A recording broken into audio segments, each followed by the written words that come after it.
Hi, my name is Divya. Welcome to another episode of Incompletely Yours. एक छोटी सी कोशिश to have some conversations जो कई लोगों की नज़र में initial days में जो मुझे कहा गया difficult conversations हैं, but I now realize ये सबसे easy conversation है.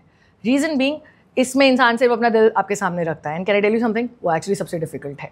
To be vulnerable, to bring out the things जिसने आपको तोड़ा हो, और फिर वहाँ से जब आप खुद खड़े हुए हो. ये जर्नी आसान नहीं है, बट ये जर्नी बहुत लोग तय करते हैं. इसीलिए I brought and we made this season क्योंकि आपको दो चीज़ें बताने के लिए कि डिवोर्स की जर्नी टफ है बट वीव डन इट. मेरे साथ आज Narendra Kaur, she is the founder of Surtaj special children foundation, life coach है, मेंटल हेल्थ काउंसलर है, हीलर है, and there is so much more to her kitty. She is a fantastic mom. Narendra, thank you for coming in. हमारे season में जुड़ने के लिए बहुत बहुत thank you so much. Thanks a lot and I'm completely blessed and grateful to RJ Divya, who's like a complete bubbly person and I love her fully. I like it. हम लोग मतलब कभी कभी होता है ना, कुछ इवेंट्स एक ब्लेसिंग की तरह आते हैं जहाँ मिले, मुलाकात हुई, but we were suppose to meet. कहते हैं ना, कुछ डेस्टिनी होती है. हमने मिलना था और शायद आपने इनसे मिलना था. डिवोर्सेस, आई थिंक हम जब एक जर्नी तय कर लेते हैं ना नरेंद्र, तो उसके बाद सडनली रियलाइज़ करते हैं वो तो बस एक पार्ट था छोटा सा. लाइफ तो बहुत बड़ी है. जब मैंने ये सीरीज़ बनानी शुरू की थी तो मुझे लगा था, oh my God, my life is totally changed, now what will I do, this is it. ये एक साल बहुत सारे लोगों से मुलाकात करते हुए, अपनी जर्नी तय करते हुए रियलाइज़, यार वो भी ज़िंदगी का एक पार्ट ही था and life is turning out to be so much better. That's true. But we'll go back before we come to the Narinder today, the very, very confident woman doing so much for so many people. हम लोग की जब शादी होती है, the younger part of us, बड़ी glorified सपने होते हैं. And then, years later today, to start with, how has the idea of marriage changed for you?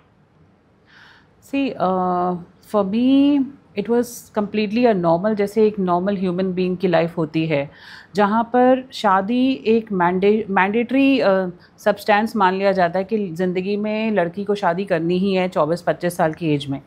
ऐसा ही मेरे साथ हुआ. एक मिडिल क्लास फैमिली की फ़ीमेल, मिडिल क्लास फैमिली में पैदा हुई, बड़ी हुई, बहुत इंडिपेंडेंट सी गर्ल थी मैं उस टाइम पर. आईएएस की तैयारी कर रही थी और अचानक से पेरेंट्स ने बोला कि अब टाइम हो रहा है, शादी का टाइम हो रहा है, तो आईएएस की 1 साल और तैयारी करोगे तो शादी के लिए लेट हो जाएगा. सो एक मैंटालिटी होती है कि इतने साल में शादी हो जानी चाहिए, नहीं तो फिर रिश्ता नहीं मिलेगा और लड़का नहीं मिलेगा और अच्छा लड़का नहीं मिलेगा. तो एक मैंडेट लगा हुआ है सोसाइटी पर, जो कि बड़ा ही अभी भी है और अब चेंज हो रहा है. But the thing is, my time was like कि ठीक है, उस टाइम पर सपने वगैरह कुछ नहीं, एक शादी को लेके था कि एक हैप्पी मैरिड लाइफ होगी. जैसे लाइफ मैं जी रही हूँ, जिस तरीके से मेरी ज़िंदगी चल रही है, एक इंडिपेंडेंट लड़की हूँ, अपना खा कमा रही हूँ, नौकरी कर रही हूँ, सब कुछ ठीक चल रहा है. सो आगे की लाइफ एक हैप्पी मैरिड लाइफ होगी, एक सेटल्ड फैमिली में हो जाएगा, तो एक नॉर्मल ज़िंदगी जी लेंगे. बट ज़िंदगी को तो शायद कुछ और मंजूर था, डेस्टिनी ने तो कुछ और ही लिखा था. तो वो उस तरीके से एक लाइफ को टर्न अराउंड जब हुआ. बट शादी से पहले मेरी ये थॉट प्रोसेस था, जब तक मेरी शादी नहीं हुई थी. And today when you look back, और अगर आप अपने, वो कहते हैं ना, if you meet your 18-year-old version today, आप उसको क्या कहोगे कि क्या है शादी या कंपेनियनशिप? व्हाट इज़ शादी today? How you look at it?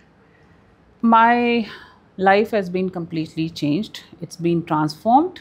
I seriously tell you that जो ये 15 साल की जर्नी मैं निकाल कर आई आफ्टर मैरिज के, अब जो मैं डिवोर्स के बाद जो मैं ट्रांसफॉर्म हुई हूँ और जो मैंने अब ज़िंदगी जी है, और अगर मैं if I look back to my journey कि मैं वो जो ज़िंदगी जी रही थी, वेयर आई वाज लाइक मेरी ज़बान बंद थी. मैं निकली डोमेस्टिक वायलेंस से हूँ और मैंने ज़िंदगी के वो पल जिए जो शायद मैं कभी सोच भी नहीं सकती थी अपने सपनों में, कि इतनी दर्दनाक ज़िंदगी भी हो सकती है. टर्न अराउंड ऐसा आएगा ज़िंदगी का कि 360 डिग्री का चैलेंज ऐसा लाइफ में कि जो कभी शायद सोचा भी नहीं था. तो अपना वजूद, अपनी आइडेंटिटी कभी भूलनी नहीं चाहिए. अपना नेम, जो मेरा नाम अब नरेंद्र कौर है, वो नरेंद्र कौर का नाम मैंने वापस लिया है. अपनी डेस्टिनी को मैंने बदला है. वो वापस मैंने चक्कर काटे गवर्नमेंट के आइडेंटिटी को बदलने के लिए, क्योंकि वो जो सरनेम लग जाता है और उसके बाद आपकी सारी ज़िंदगी बदल जाती है. कि आपका टैगलाइन लग गया, आपका सरनेम तो लग गया आपकी शादी के बाद, बट क्या आपको वो वजूद आपका ख़त्म हो गया? आपकी ज़िंदगी का वजूद फिनिश हो चुका है शादी के बाद? अच्छा, वो सरनेम्स, यस ऑफ कोर्स। आप भूल जाते हो कि आप खुद भी कुछ हो, क्योंकि आपको समर्पित कर दिया जाता है कि बच्चे के लिए लाइफ है, पति के लिए, ससुर के लिए, सास के लिए, आपकी अपनी कोई ज़िंदगी नहीं है। तो वो जो ज़िंदगी होती है और उस ज़िंदगी में आप अपने आप को खो जाते हो, कि आप भूल जाते हो कि आप भी कुछ हो, आपकी अपनी आइडेंटिटी, आपका अपना कॉन्फिडेंस, आपकी अपनी सेल्फ एस्टीम बिल्कुल ख़त्म हो जाती है। तो मेरी ज़िंदगी एक ऐसे मुकाम पे आ चुकी थी जहाँ मैं अपने आप को भूल चुकी थी कि मैं कुछ हूँ। और एक कॉर्पोरेट वुमेन जो कि एक जॉब कर रही हो एक बड़ी प्रोफेशनल अप्रोच पे, तो वो शायद घर से जाने के बाद मास्क लगाती है। वो मास्क जो है, कॉर्पोरेट मास्क के बिना वो जॉब नहीं कर सकती, चाहे वो घर में रो रही हो, बट घर के बाहर जाके आपको खुश रह के दिखाना ही पड़ेगा कि आप बहुत हैप्पी मैरिड लाइफ में हो। ये आई थिंक हमारी ना सोसाइटी की सबसे बड़ी प्रॉब्लम है कि हमारे यहाँ पे ना मास्क पहनने में ट्रेनिंग सबको मिल जाती है, पता नहीं कैसे। वो ट्रेनिंग नहीं मिलती, वो हमारे बचपन से कंडीशनिंग है कि आपको अच्छा दिखना है। तो नरेंद्र, थोड़ा सा अगर मैं समझना चाहूँ, एक अनहैप्पी मैरिज होना, आपके घर की story, like in the sense कितनी एक्सेप्टेंस रही थी when you told your parents क्योंकि I am not in a happy marriage? ये मास्क बहुत साल चला है ये मास्क 15 साल चला। ये mask you didn't tell them कि I told them, मैं बार बार वापस आई हूँ। पहले ही साल से मैं बहुत बार वापस आई। when I got pregnant as well, again I came back. Lot of times मैं आई हूँ, 2-2 महीने नहीं गई हूँ, फिर 3 महीने नहीं गई हूँ, सारा सामान पैक करके ले आई, फिर नहीं गई हूँ। फिर इमोशनल ब्लैकमेल्स चलते हैं, फिर इमोशनल गेम्स खेली जाती हैं कि नहीं नहीं सब ठीक हो जाएगा, ये तो ऐसा ही है, ठीक है, अब कभी कभी आगे से ऐसा नहीं करूँगा, आगे से ऐसा नहीं होगा। तो ये जो इमोशनल गेम्स है ना, वहाँ पर एक फ़ीमेल फंस जाती है, because females are very very emotional. Female part is सबसे पहले तो वही आ जाता है कि इमोशनल्स बहुत होती हैं, तो इस वजह से इमोशंस पहले आ जाते हैं, दिमाग बाद में चल रहा होता है। तो दिमाग ना चलने की वजह से आप फिर से get back to that situation आ जाते हो, और यही चला मेरे साथ 15 साल तक। 15 साल के बाद जाके जब मैंने मेरे अंदर बहुत बड़ी एक, जिसको कहेंगे कि नारी शक्ति, नारी जब अपनी शक्ति में आती है तो दुनिया की कोई ताकत उसको रोक नहीं सकती है, क्योंकि उसके अंदर सारा अस्तित्व बसा है। सो अगर वो अपनी शक्ति को पहचान ले तो उसको कोई भी ट्रांसफॉर्म होने से रोक नहीं सकता। तो ऐसा ही मेरे साथ हुआ। जब 15 साल बाद मुझे चिकन पॉक्स हुआ और मेरे माइंड में, मैं स्पिरिचुअलिटी में आ गई मेरी डॉटर के बाद। When my daughter was born, she is a 100% disabled child. मुझे चिकन पॉक्स हुआ, मैं सीधा डॉक्टर के पास गई, कहते हैं आपको चिकन पॉक्स हो गया। There I was hospitalise for 6 days। तो 6 days जो मेरी हॉस्पिटल में थी, I was in unconscious stage. 6ठे दिन जब मेरी आँख खुली, आई वाज ऑन ड्रिप्स, तो मेरे हस्बैंड ने और मेरा बेटा था उस सामने आए, तो वो मुझे पूछा अभी भी तेरे पास वक्त है, चलना है तो चल वापस घर। अब अच्छा, वहाँ नहीं रह रहे थे? मैं हॉस्पिटल गई थी वहीं से, उसके बाद रह रही थी। रहने के बाद 6ठे दिन तब मैंने कहा get lost, I don't want to see your face next time in my life. मैं तुम्हारी शक्ल भी नहीं देखना चाहती, तुम मेरे लायक ही नहीं हो। वहाँ मुझ में ऐसी ताकत आई कि उस ताकत को मैंने खुद पहचाना, क्योंकि my soul was whispering with me. She said that the soul was saying that you are not here to suffer anymore. You are here to empower other women who are suffering from domestic violence, who are going through the same, who are, the special mothers of special children. You have to heal them. There I got that courage, there I got that power, there I got that confidence कि मुझे ज़िंदगी में कोई रोक नहीं सकता।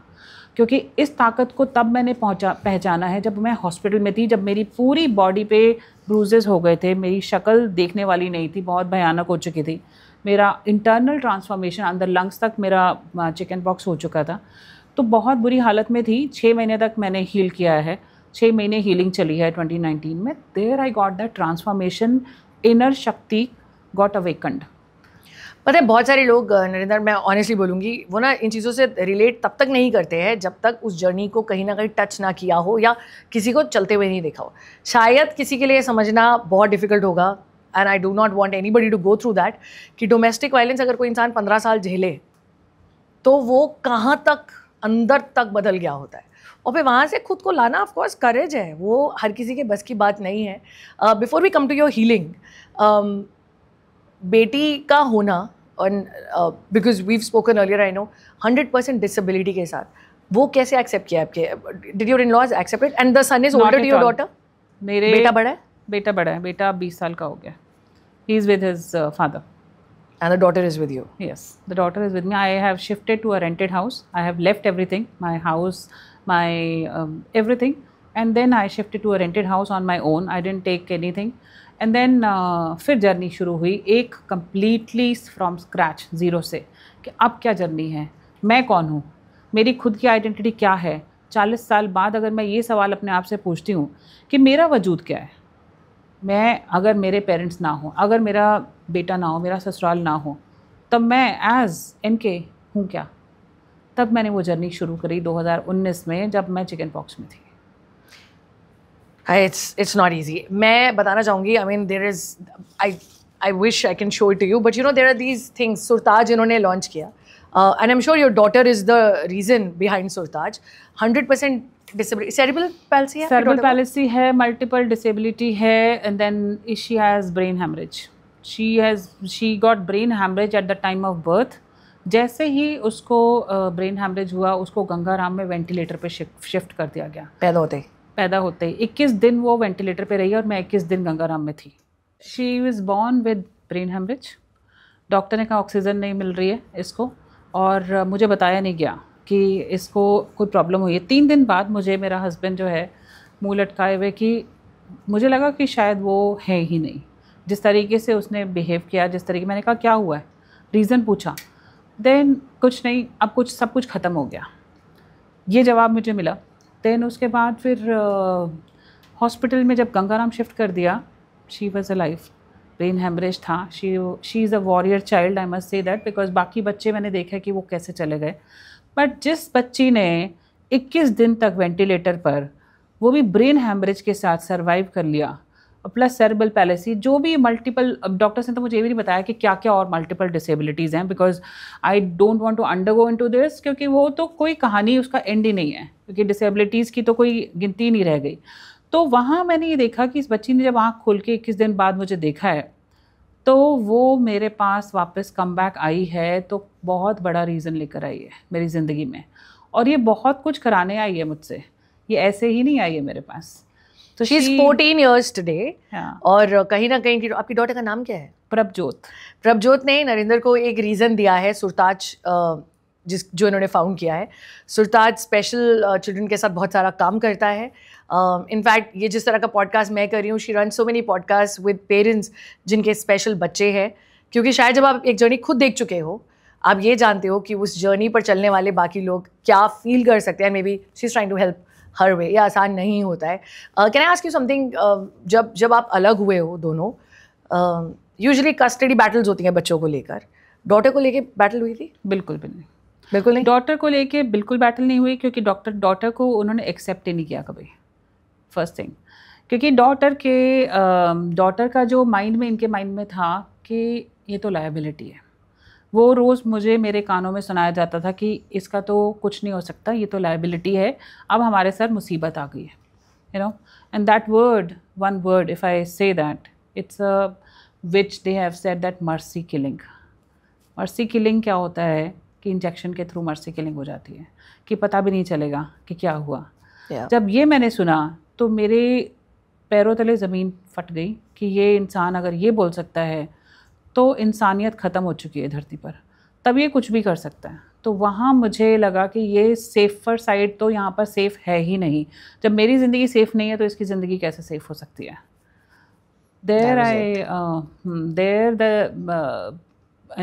It hit my mind कि मैं ऑलरेडी सफरिंग में हूँ, ये बच्ची आई है, ये तो छोड़ेंगे ही नहीं फिर. Besides all of this, our parents, our kids, everybody, 15 साल के बाद शादी से निकलना, I mean, 1 साल के बाद भी निकलोगे तब भी, there's this strange mental space that we're in, है ना. आप हीलिंग कर रहे हो, आज आप काउंसलर हो, you've done all possible certifications, I mean, कितना कुछ कर चुके हो आप. बट उस टाइम पे वन खुद को कैसे संभाला है, अपनी मेंटल हेल्थ को, क्योंकि इतना इजीली एड्रेस भी नहीं होता था. बिल्कुल। एंड सेकंडली पेरेंट्स का एटीट्यूड क्या रहा, because you know we come from different backgrounds. Exactly. 6 महीने मुझे बहुत मुश्किल हुई है। अगर मैं 2019 में when I left my house, तो मैं उस टाइम पर डिप्रेशन में थी, बहुत ज़्यादा ट्रॉमा में थी, क्योंकि वो ऐसी सिचुएशन में थी जहाँ चिकन पॉक्स भी था, मेरा सब कुछ जा चुका था, मेरा बेटा, और इमोशनल टच था कि बेटा भी आपके साथ नहीं है। मेरा बेटा मेरे साथ नहीं है, तो इमोशनल टच की वजह से मुझे था कि मेरी ज़िंदगी में हुआ क्या। तो ऑन एंड ऑफ रोना वो सब होता है, बट जब मुझे मेरे अंदर जब इनर पावर जब जागी है उस टाइम पर, तब मैंने ये डिसीजन खुद लिया है कि ये लुक बैक दोबारा से होना ही नहीं है, इसको मूव ऑन ही होना है। वहाँ पर वो मूव ऑन की जो स्टोरी शुरू हुई, 6 महीने मुझे हील करने में लगे अपने आप को। 6 महीने बाद जब मैंने उसके बाद जो स्पीड पकड़ी है काम को लेकर कि मुझे करना क्या है, मेरा क्या वजूद है, 2020 में मैंने 18 घंटे एवरीडे काम किया कोविड टाइम पर। सोशल मीडिया पे अगर आप मुझे देखोगे, हर जगह पे आप मेरे प्लेटफॉर्म्स देखोगे, मैंने almost globally I took 40 episodes of international episodes, जिसमें यूएस हो गया, अमेरिका, देन ऑस्ट्रेलिया, युगांडा, कौन सी ऐसी वुमेन नहीं होगी जो डोमेस्टिक वायलेंस से नहीं निकल रही थी, वो मेरे पॉडकास्ट पर आई। तो मैंने उस टाइम पर वो काम किया जो फीमेल्स जो सोच भी नहीं सकते रहते उस टाइम पे। हाँ, तो वो मैंने ऑनलाइन सारा कुछ किया, सारे सोशल मीडिया प्लेटफॉर्म्स पे अपनी स्टोरी शेयर करी। बहुत सारे लोगों को मैंने उस टाइम पर काउंसलिंग शुरू कर दिया, बिकॉज मेंटल हेल्थ को लेके counselling, I have PG diploma in counselling, I am doing my PhD right now, it's a final year, so I will be a doctorate next year, तो in psychology.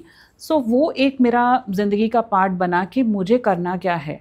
There I wrote the book the phoenix from ashes to rebirth. जब ये book लिखी 2021 में मैंने इस book को launch किया और बहुत सारे लोगों को बुलाया। Publicly I gave the statements कि अगर मैं इस पेट्रियार्की को तोड़ सकती हूँ और ब्रेक डाउन करके उस सोसाइटी में जहाँ पर इस चीज़ को एक्सेप्ट नहीं किया जाता, जहाँ पर ये कहा जाता है कि औरत की अर्थी वहीं से निकलेगी जहाँ पर उसका ससुराल से, तो उस स्टेटमेंट को मैं चेंज करती हूँ। और मेरे जैसी ऐसी बहुत सारी महिलाएं हैं जो ये रूल्स तोड़ेंगी, जहाँ पर उनकी जब एग्जिस्टेंस को सुना ही नहीं जाता, देखा ही नहीं जाता, तो आज हम उसकी एग्जिस्टेंस दिखाएंगे कि वो भी सर्वाइव करती हैं और वो भी एक लेवल पर एक लाइफ में अपना वजूद रखने की हिम्मत रखती हैं। I know, and you know Narendra, होता क्या है कि हमारे को ना कहीं सिखाई नहीं जाती है चीज़ें कि सर्वाइवल कैसे करना है और उसके बाद वापस थ्राइव कैसे करना है। हमको ये बताया जाता है कि लिविंग कैसी होनी चाहिए ससुराल में, etcetera. But going back to the question, what was your parents support like? अब आप उनके साथ नहीं रहते हो, but they have been there all through this journey. They are my biggest support, क्योंकि वही मेरे डॉटर को पालते हैं और सारा दिन, क्योंकि मैं काम करती हूँ, मेरे को बाहर भी जाना, जैसे मैं आज आई हूँ तो मेरी डॉटर उनके घर पर है। अच्छा। So I live very near to them, so that मेरा खुद की आइडेंटिटी, मेरा खुद का दिमाग, मेरा खुद का वजूद, मुझे एक फील फैक्टर आना चाहिए कि मैं खुद अपने बलबूते पे क्या नहीं कर सकती। There I took that step कि मुझे यहाँ पर भी नहीं जाना, यहाँ पर भी नहीं जाना। I took a rented house at that time.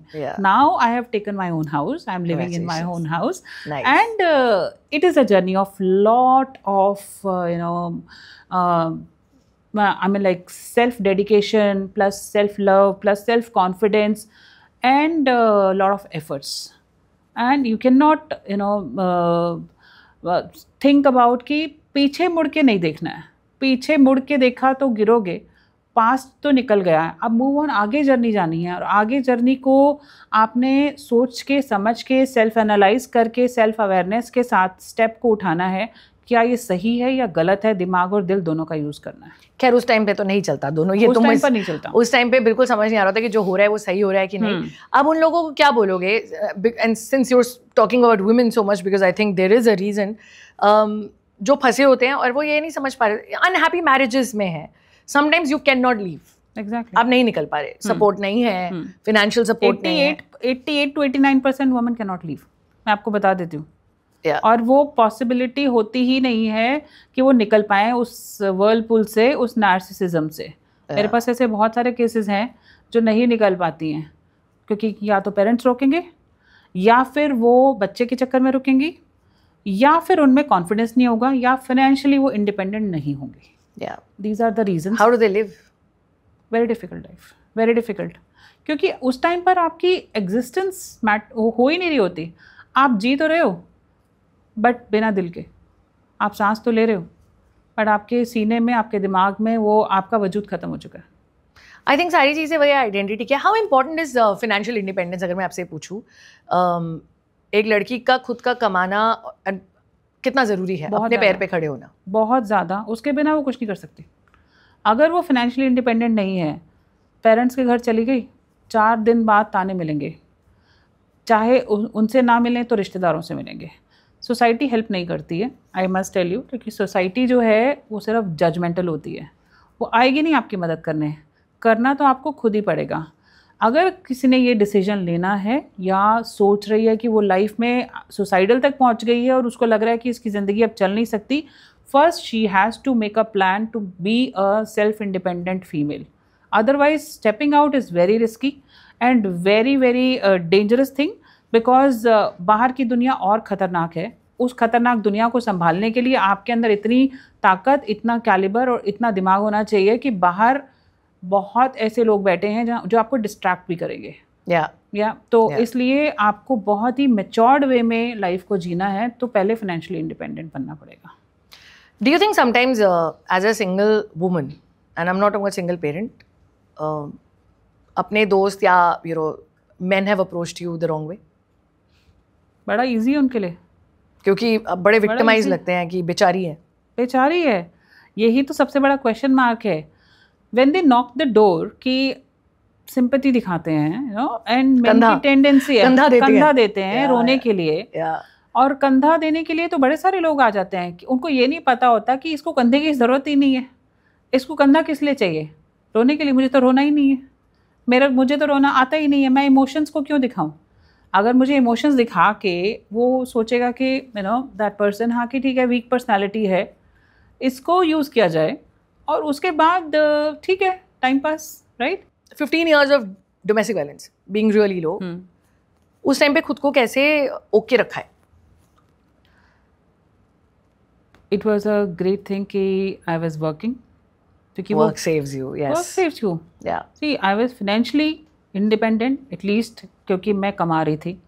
मुझे बाहर निकलने के बाद सांस आती थी कि मैं घर से बाहर निकली हूँ, कि मैं I can breathe, I can live life. वहाँ जाके मैं काम में इतना बिजी हो जाती थी. शाम को आती थी, आके घर में खाना बनाती थी, बच्चे पालती थी और सब कुछ घर का काम. तो वो लाइफ जो बीच में 10 घंटे की होती है आपकी, वो आपको सेफगार्ड है आपका वो ही एक लाइफ का ज़रिया होता है कि जहाँ पर आप बच जाते हो. अदरवाइज़ अगर कोई हाउसवाइफ होगी तो उसके पास कोई रास्ता ही नहीं होता फिर. इसीलिए फाइनेंशियल इंडिपेंडेंस की बात करी थी. एंड आपके इस काउच पे, चाहे वो बंदा हो चाहे बंदी हो, इट्स अ मैन और a woman, everybody said this thing कि, एंड हमने तो भी हाल फिलहाल भी यही बात की थी कि काम कितना ज़रूरी होता है आपको डिस्ट्रैक्ट रखने के लिए. आपका दुख थोड़ा कम हो जाता है, आप सोच सकते हो और चीज़ों के बारे में. If you could change one thing पीछे जाके, डू यू थिंक समटाइम्स काश मैंने ये चीज़ थोड़ी इस तरह से अलग की होती? Like कुछ भी, आई मीन काश ये कुछ अलग होता लाइफ में. Something if you could change in your past life, like past years. शायद उसी टाइम पर पलट के जवाब दिया होता कि मुझे ये पसंद नहीं है डे 1 से, कि मेरी खुद की आइडेंटिटी है या मैं अपनी ज़िंदगी भी है. मैं आपके कहने पर, आपके जो भी आप इंस्ट्रक्शंस दे रहे हो, मैं उस हिसाब से नहीं चल सकती हूँ. तो वो डे 1 से आपको अपनी सेट करनी पड़ेगी वो चीज़ें, कि अगर मैं ये सोचती कि मैं पीछे जाके ये शादी हो गई, ठीक है सब कुछ है, बट मुझे मेरी आइडेंटिटी चाहिए, मेरी सेल्फ वर्थ है, वो स्टेटमेंट वहाँ पर पहले सेट करी होती तो शायद ये नहीं होता. Can I ask you something? This word has come up again and again, because I think आपने सबसे ज़्यादा कॉम्प्रोमाइज़ और ये कॉन्वर्जेशन से दिख जाता है. क्योंकि मैंने भी शायद कहीं ना कहीं one thing that I lived to find again was my own identity. Because मुझे ऐसा लगा मैं इतनी वोकल, इतनी बोल्ड हूँ जैसा कि मैं सोचती थी अपने बारे में. How is it that I am struggling with my identity? ऐसा क्या हो गया? You mentioned a chapter on narcissism अपनी बुक में भी. If I can touch that, because बहुत लोग बात करते हैं, बहुत लोग ये सुनेंगे या देखेंगे भी इसलिए बिकॉज पीपल डोंट अंडरस्टैंड कि नार्सिज्म एग्जैक्टली है क्या. Is it emotional manipulation? Is it emotional harassment? Narcissistic behaviour कैसे आइडेंटिफाई कर सकते हैं? Narcissist is a big word because narcissism पूरी कंट्री में चल रहा है, और नार्सिसिज्म में आपको समझ ही नहीं आएगा कि आप you are under that loop कि ये क्या हो रहा है मेरे साथ, क्योंकि अगले ही पल आपको एम्बैरेसमेंट होएगी, आपसे सॉरी भी मंगवाई जाएगी, आप सॉरी बोलो इस चीज़ के लिए, थोड़ी देर बाद आपको गिल्ट फीलिंग आएगी कि मैंने सॉरी बोला, मेरी ही गलती थी, चाहे मेरी गलती नहीं थी, right? Number 1 point, red alert I am telling you. Second thing is हर चीज़ में आपको ये फील कराया जाएगा कि you are good for nothing, आप किसी काम के लायक नहीं हो, तुम्हें रिश्ते चलाने नहीं आते, तुम्हें कुछ नहीं आता।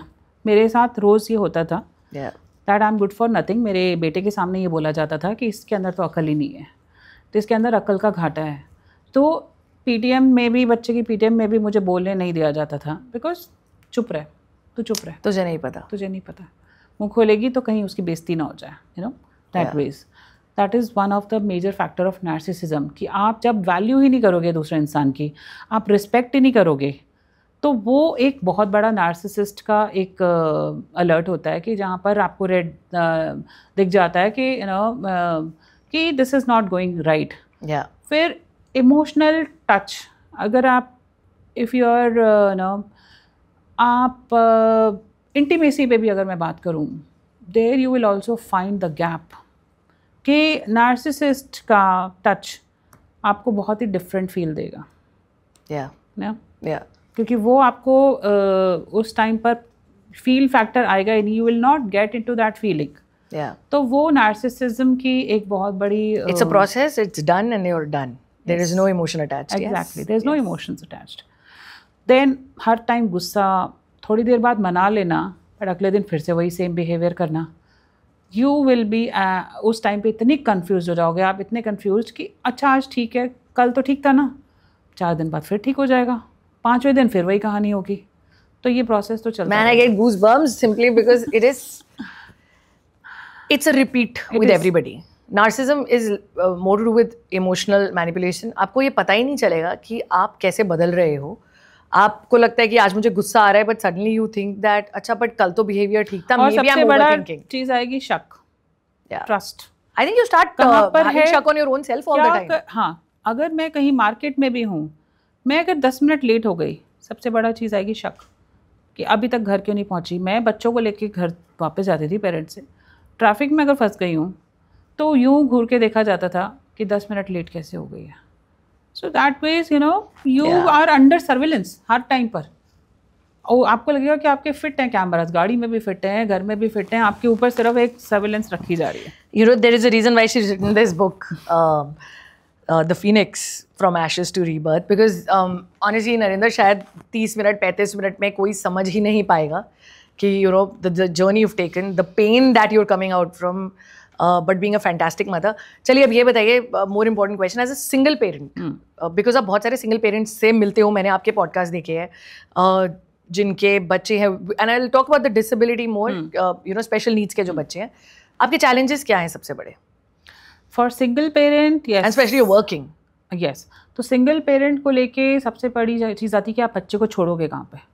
आज तो मेरे पेरेंट्स हैं, मैं मेड रखी हुई है, थैंकफुली कि मैं वर्किंग हूँ और मैं पैसा कमा रही हूँ, तो मैं इतना सर्वाइवल के लिए अपना सब कुछ कर सकती हूँ। आज पेरेंट्स हैं तो बच्चा कहाँ जाएगा कल को? आप जब काम करने जाओगे तो वो सिंगल पेरेंट के लिए सबसे बड़ी डिफ़िकल्टी कि अगर सपोर्ट सिस्टम ही नहीं है। चैलेंजेस तो वो डेली बेसिस के हैं, मेरे चैलेंजेस तो बहुत ज़्यादा हैं, बिकॉज मेरी डॉटर रात को सोती नहीं, वो कम्प्लीटली डिसेबल्ड है, तो वो बोल नहीं सकती, चल नहीं सकती है, गर्दन भी नहीं उठा सकती है, तो उसको खिलाना बहुत मुश्किल है। वो रात को सोती नहीं है 3-3 बजे तक, तो मैं जागती रहती हूँ, तो मेरा 2-3 घंटे की नींद होती है मुश्किल से, और then I again get back to work and सारा दिन फिर काम करना है, फिर शाम को वही रूटीन है, जाके देखना है, उसको संभालना है, because that is one of the biggest challenge for a single parent. और दूसरी चीज़, for you were asking for single parents और only for parents? No, I was whichever way. So single parents के साथ तो ये डिफ़िकल्टीज़ हैं, और ऊपर से सोसाइटी जो है वो सिर्फ तमाशा देखती है, दे आर वेरी जजमेंटल कि इसने छोड़ा क्यों था, ये सिंगल पेरेंट क्यों है, बच्चा ऐसा क्यों है इसका, अच्छा ठीक हो गया, तो आप ये बताओ, आपने तो कुछ मदद नहीं की, आप मेरा घर नहीं चला रहे हो, आप मेरे को रोटी नहीं खिला रहे हो, मैं बच्चा खुद पाल रही हूँ, मैं नौकरी खुद कर रही हूँ, उसके बावजूद मैं सब कुछ कर रही हूँ, व्हाई यू जजिंग मी? मैंने खुद नहीं सोची थी कि शायद मैं एक बुक लिखूंगी, I will be an author, I will be a life coach, mental health counsellor, और PhD कर रही होंगी। ये सारी चीज़ें तो मेरे पास पहले थी ही नहीं, और मैंने बहुत ही कम टाइम में 2020 से लेके अभी आप सोचो 4 साल के अंदर अंदर I got all these degrees. Yeah, because you were hungry to do things for yourself. Exactly. क्योंकि वो कभी आता ही नहीं था कि अपने लिए मुझे क्या क्या करना है। अपने लिए मैंने 15 साल में कभी सोचा ही नहीं, तो ये 4 साल में मैंने शायद 20 साल का काम कर लिया, जो शायद मैंने कभी ये सोचा भी नहीं था कि ये मैं कर भी पाऊंगी। और इस तरीके से चला है, इतनी स्पीड में चला है कि वो नॉन स्टॉप चलता ही जा रहा है, चलता ही जा रहा है। I done PG diploma in training and development, I become a trainer, फिर उसके बाद मैंने this PhD and lot many other things. Alcoholic anonymous लोगों के मैंने बहुत हेल्प करी। Really? या on And more men alcoholic और women also? सारे मेन थे, कोई वुमेन नहीं थी उस टाइम। वो भी रिहैबिलिटेशन सेंटर में। सो वो ऑनलाइन था बिकॉज कोविड टाइम चल रहा था, and murderers were there, lot of alcoholic people, जो पिक पॉकेटर्स, बहुत सारे लोगों को मैंने मेडिटेशन सेशंस दिए हैं online.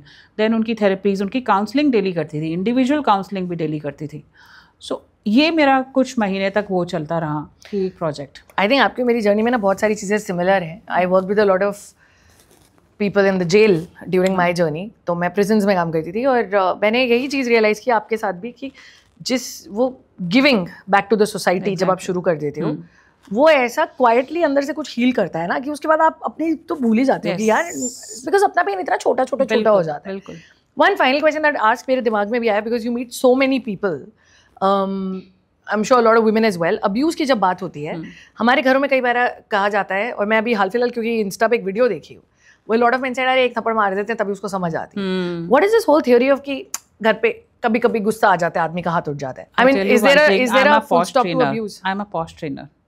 I am a POS trainer too. I am a prevention of sexual harassment at workplace. I have given multiple trainings pan India.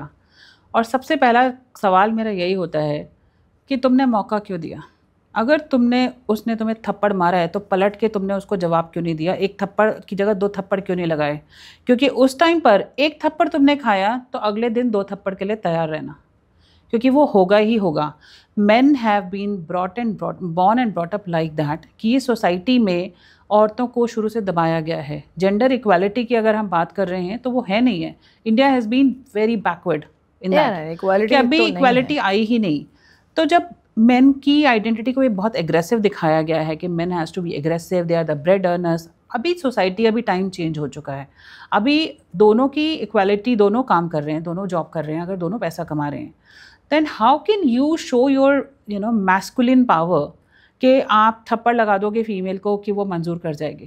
तो I would suggest कि अगर फीमेल को एक थप्पड़ लगा है तो प्लीज़ पहली बात ये नौबत आने मत दो। अगर आती है तो 2 थप्पड़ प्लीज़ पलट के लगा दो, बिकॉज वो जवाब आपके पास अगले दिन फिर आएगा और वो बढ़ता ही जाएगा। I have seen many cases, I have many cases of this, क्योंकि वो जो सफरिंग होती है वो ज़िंदगी भर चलेगी। फिर वो आपने मौका दिया थप्पड़ मारने का उसको, बार दिया, और थप्पड़ खाने का आपने मौका दिया है, उसने वो एक्सेप्ट कर लिया, आपने वो एक्सेप्ट कर लिया। तो अब आप तैयार रहो फिर उस जर्नी के लिए कि जहाँ पर आपकी सारी लाइफ फिर ऐसे निकलेगी। And that does not mean that all men are bad. That does not mean that leave the marriage. It just means that physical abuse or abuse in any form, जब आप एक बार ओके कर देते हो, उसका रिपीट पैटर्न रहता है। उस साइकिल और उस लूप को तोड़ने के लिए बहुत हिम्मत लगती है, शायद इन्होंने तोड़ा है। And a lot of other people who've been here have done that. So please remember, no abuse. It's just not good.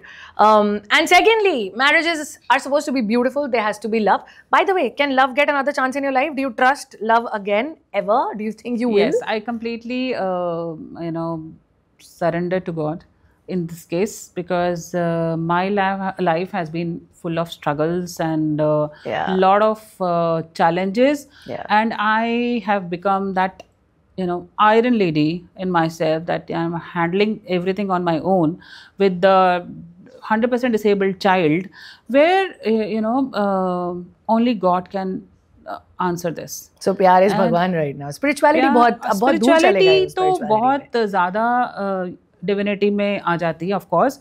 और अगर कोई इंसान मेरी ज़िंदगी में आता है या आएगा तो वो ऊपर वाले का भेजा हुआ ही होगा, जो एक्चुअली में ये सब चीज़ें सोचेगा कि एक्सेप्ट कर पाएगा और आगे उसको संभालने के लिए उसके अंदर इतनी स्ट्रेंथ होगी।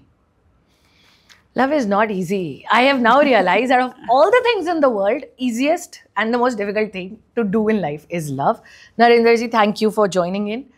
Thank you for doing what you're doing with Surtaj, for being the mom that you are. Thank you so And somewhere I think mom to those kids, जितने बच्चों के लिए आप अपने end से कोशिश कर रहे हो, I think it's amazing. Keep doing the good work. And मुझे लगता है वही एक ज़िंदगी अगर एक second मौका देती है, उसको सही तरह से जीना चाहिए. Correct. So, thank you for joining in. Most welcome and thank you so much for inviting me here. Narendra Kaur, of course आप इनको वेबसाइट, इनकी सोशल मीडिया पे देखो, फिगर आउट मोर अबाउट सुरताज. अगर आप एक पेरेंट हो and you've got kids with special needs, maybe just check that out. Thank you for watching the episode. और बात वही है कि बात होती रहे तो इंसान भी थोड़ा ग्रो करता रहता है, ग्लो करता रहता है, and you also sort of learn that things might be difficult today, but they get better tomorrow.